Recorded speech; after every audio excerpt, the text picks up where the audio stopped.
कबीर परमात्मा है। अभी तक हमारे को परमात्मा निराकार बताया गया, परमात्मा साकार है, वो मनुष्य सदृश है।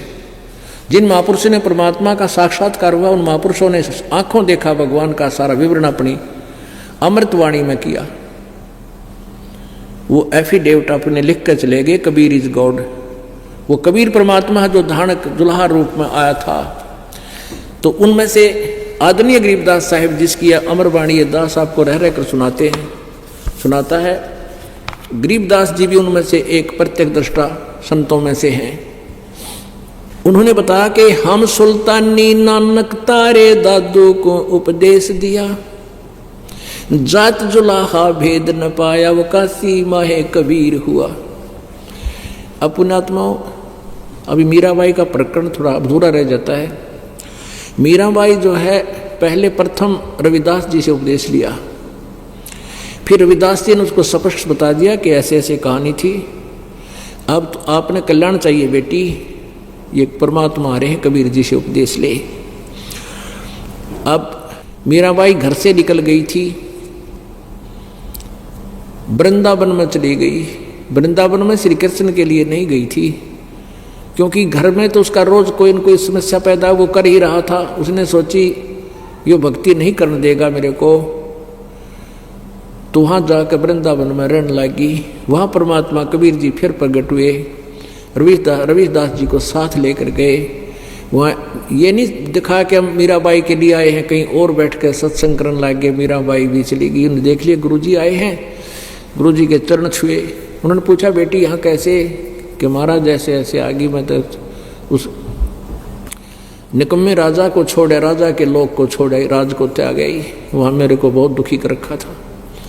तो वहाँ कई दिन रुके परमात्मा। रविदास ने कहा बेटी तेरा सौभाग्य, नाम ले ले परमात्मा से। मीराबाई ने फिर सत्संग सुना, सारा विचार ज्ञान देखा, फिर कबीर परमेश्वर से उपदेश लिया। फिर वो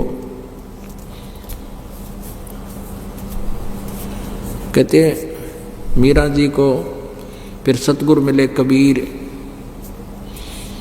इस प्रकार मीराबाई का उद्धार हुआ। वह भी और भी कई कथाएं इसके संबंधित, परंतु समय अनुसार हम इतना ही आपको बताना चाहते हैं। प्रसंग क्या है कि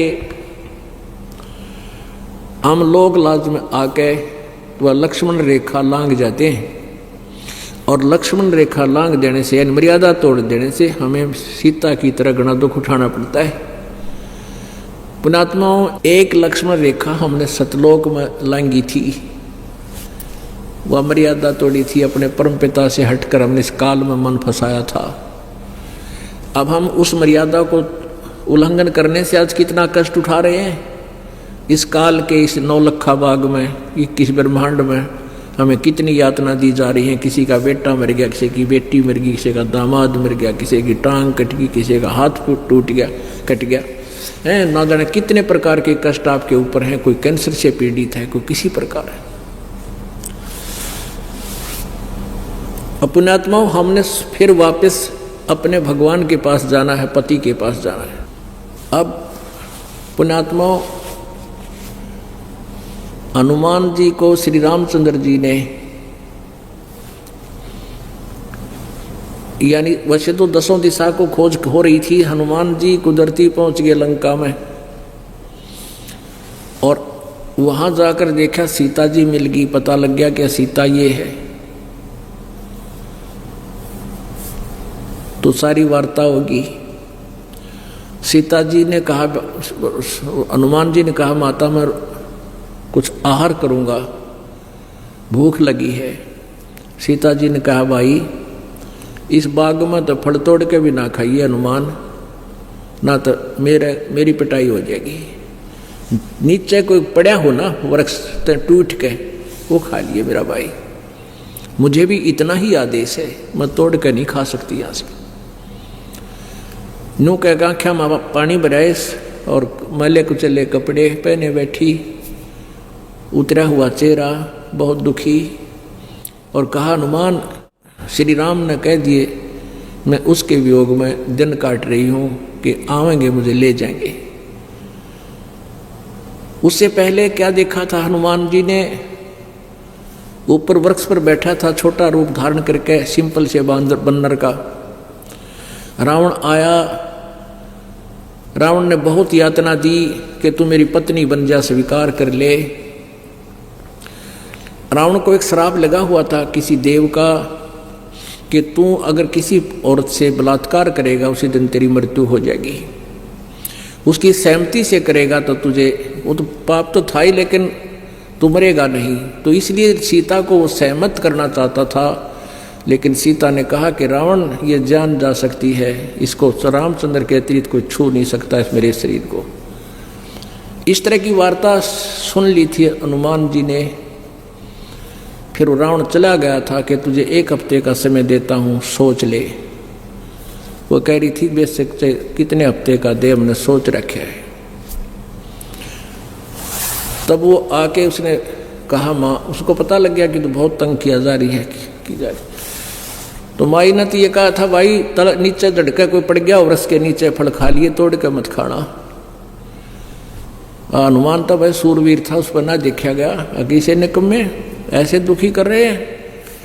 अब उसने पहले तो उस वृक्ष ने तोड़े, तले गिरे, लद पद फल ने, और फिर पहलवान था नु सरड़ सरड़ खा सारे खावा, कई वृक्षान तोड़ ताड़ के फलाते तो छक्या, बाकी के पाड़ के बागर फेंक दिए समुद्र में।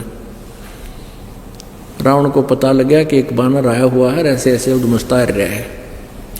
ये तो आपने सारी कथा का पता है, ज़्यादा ना बढ़ा के।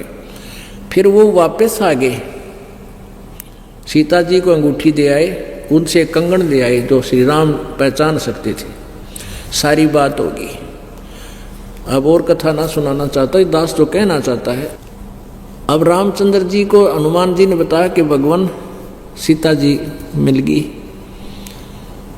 और रावण के 9 लखे बाग में कैद कर रखी है। अब रामचंद्र जी हनुमान जी को अन्य व्यक्तियों से दूर ले गया कि आजा मेरे प्यारे बच्चे को। खुशी तो घनी हुई, मैं सीता जी की खोज कराया, सीने से लाया, प्यार किया कि आजा मेरे भक्त, मेरे संत, एक बार इधर आजा, 2 बात पूछूंगा। एकांत में जाकर पूछा, जैसे पुलिस वाले पूछा करें चोरते हैं। कहने लगा भाई हनुमान उड़ते ठीक से, सीता अका जी दया है आपकी, भाई रोटी कहाँ खाई? रावण के वहाँ गया होगा ना दरबार में। अक नहीं भगवान, वहाँ नहीं गया, सीता लेके गई होगी इतने वहाँ रावण के दरबार में, वहाँ खाना खा के आया होगा कि नहीं भगवान। माता ने तो ये कहा था कि यहाँ से कोई फल भी तोड़ के नहीं खाना तूने, फल भी तोड़ के खा लिया ना बेटा, मैं भाई मन ना पीटेंगे ये, फिर मेरी पिटाई करेंगे। कोई नीचे पड़ा हो ना टूट के अपने आप, वो खा लेना। वह किसके रावण के वहाँ जाओ थी। फिर कहने लगा कि आर श्रृंगार खूब कर रखे होंगे, सुथरे कपड़े पहन रखे होंगे अच्छे बढ़िया। अक नहीं। क्या वो रावण के पास जाती थी? अक नहीं, मैंने अपनी आंखों देखा, सारी वार्ता बताई कि वो तो आपके वियोग में आपके अतिरिक्त किसी को सौपन में भी नहीं सोचती। अपनात्माओं, यहाँ रामचंद्र जी ये देखना चाहते थे, यदि वो आस्था मेरे में रखती है तो उसने लाऊं, और जय वो रावण से ही संबंधित हो चुकी है, रावण से घुल मिल गई है, फिर क्यों दुनिया मरवाऊं? दुनिया के लाल मरेंगे वहाँ पर, फिर क्यों लाऊं उसको छुटवा के? अगर वो मेरे में 100% आस्था है तो फिर उसको, उस आत्मा को अवश्य उस काल की, उस रावण की जेल से मुक्त कराना पड़ेगा। ऐसा ही हुआ।